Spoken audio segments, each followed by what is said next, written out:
अगर आप ये सोचते हो कि एक दिन में सब कुछ ठीक हो जाए तो ऐसा संभव नहीं है। एक दिन में सब कुछ ठीक नहीं होता है। तो मेरे भाइयों, उस एक दिन के लिए आप लोग परिश्रम कीजिए, उस एक दिन के लिए आप लोग अपने रहन सहन को सुधार कीजिए, उस एक दिन को पाने के लिए आप लोग तपिए, जलिए। एक दिन ऐसा आएगा जिस दिन आपके सभी समस्याएं पूरी तरह से खत्म हो जाएंगे और आप पूरी तरह से स्वस्थ हो जाएंगे। नमस्कार भाइयों।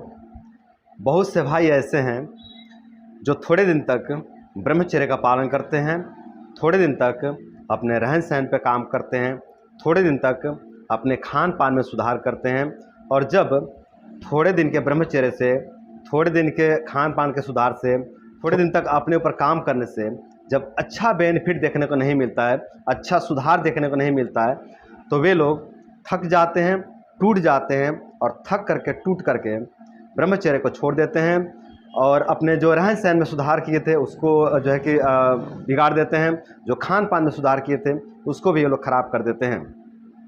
फिर से जो है कि थोड़े दिन के बाद समस्याएं बढ़ती हैं, समस्याएं प्रबल हो जाती हैं, कष्ट बढ़ जाता है, कमजोरी बढ़ जाता है, तो फिर से ब्रह्मचर्य में आते हैं, फिर से थोड़े दिन तक ब्रह्मचर्य करके और फिर से तोड़ देते हैं, इरिटेट हो जाते हैं। मतलब जब 10 दिन, 15 दिन, 20 दिन या मंथ तक ब्रह्मचर्य का पालन करते हैं, रहन सहन में सुधार करते हैं, खान पान में सुधार करते हैं, तो इनको मतलब बहुत कठिन लगने लग जाता है और ये पूरा इरिटेट हो जाते हैं। इनको लगता है कि ऐसा कब तक चलेगा, ये तो बहुत जटिल है, बहुत कठिन है, मैं कैसे कर पाऊँगा। मतलब एकदम बोर हो जाते हैं, इरिटेट हो जाते हैं और बोर होकर के, इरिटेट होकर के, थक करके ब्रह्मचर्य को छोड़ देते हैं, ब्रह्मचर्य को तोड़ देते हैं और जो अपने रहन सहन में सुधार किए थे उसमें भी जो है कि विकृति ला देते हैं, जो खान पान में सुधार किए थे उसमें भी जो है कि विकृति ला देते हैं।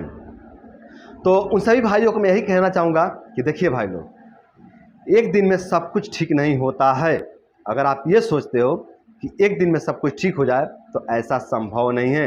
एक दिन में सब कुछ ठीक नहीं होता है। लेकिन हाँ, यदि आप निरंतर अभ्यास करते रहते हो, निरंतर कोशिश करते रहते हो, अपने कर्म को सही रखते हो, तो एक दिन ऐसा दिन आता है जिस दिन सब कुछ ठीक हो जाता है। तो मेरे भाइयों, उस एक दिन का प्रतीक्षा कीजिए और उस एक दिन के लिए आप प्रयास कीजिए, परिश्रम कीजिए, तपस्या कीजिए। एक दिन सब कुछ ठीक हो जाएगा।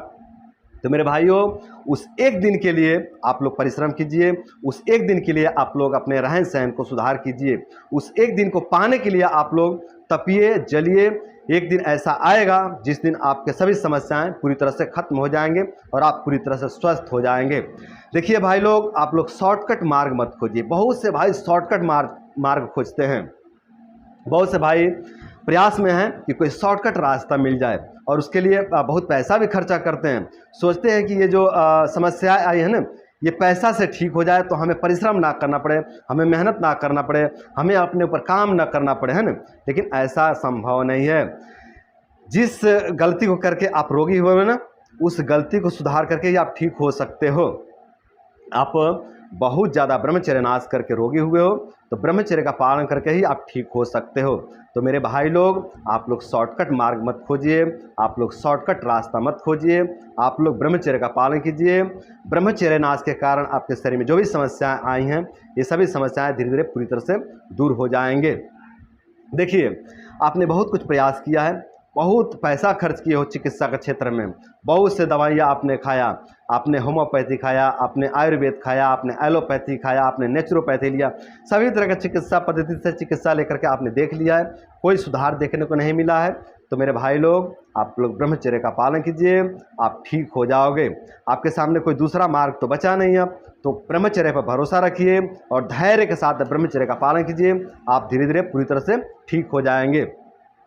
हाँ, जो भाई लोग अभी नए नए बीमार हुए हैं, अभी शुरुआती जो है कि उनकी समस्या है, तो वे लोग ब्रह्मचर्य के साथ साथ में चिकित्सा भी ले सकते हैं। हाँ, जो भाई बहुत पहले से परेशान हैं, जो बहुत चिकित्सा लेकर के थक गए हैं, वे लोग भी ब्रह्मचर्य को जारी रखें और ब्रह्मचर्य के साथ में भी थोड़ी थोड़ी चिकित्सा का प्रयास कर सकते हैं।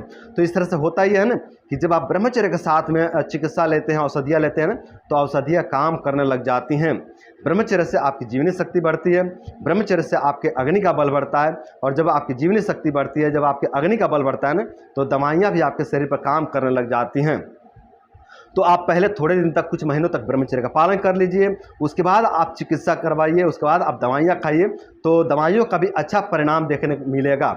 और यदि आप ब्रह्मचर्य का पालन नहीं करते हो, आप सोचते हो कि हम केवल दवाई से ठीक हो जाएं, केवल औषधि से ठीक हो जाएं, केवल हम पैसा खर्च करके ठीक हो जाए, तो ऐसा संभव नहीं है मेरे भाई। आपका पैसा खराब हो जाएगा, आप पूरा पैसा आपका ख़त्म हो जाएगा, लेकिन आप स्वस्थ नहीं हो पाएंगे। तो मेरे भाई लोग, आप लोग धैर्यपूर्वक ब्रह्मचर्य का पालन कीजिए।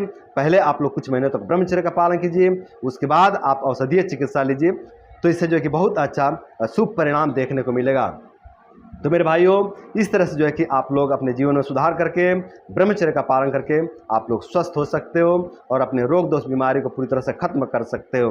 तो दोस्तों, उम्मीद करता हूँ कि इस वीडियो से मोटिवेट होकर के, इस वीडियो से प्रभावित होकर के आप लोग ब्रह्मचर्य व्रत का पालन करेंगे, और ब्रह्मचर्य व्रत का पालन करके आप लोग अपने जीवन को सुंदर, सरल एवं सफल बनाएंगे। तो आज के लिए इतना ही।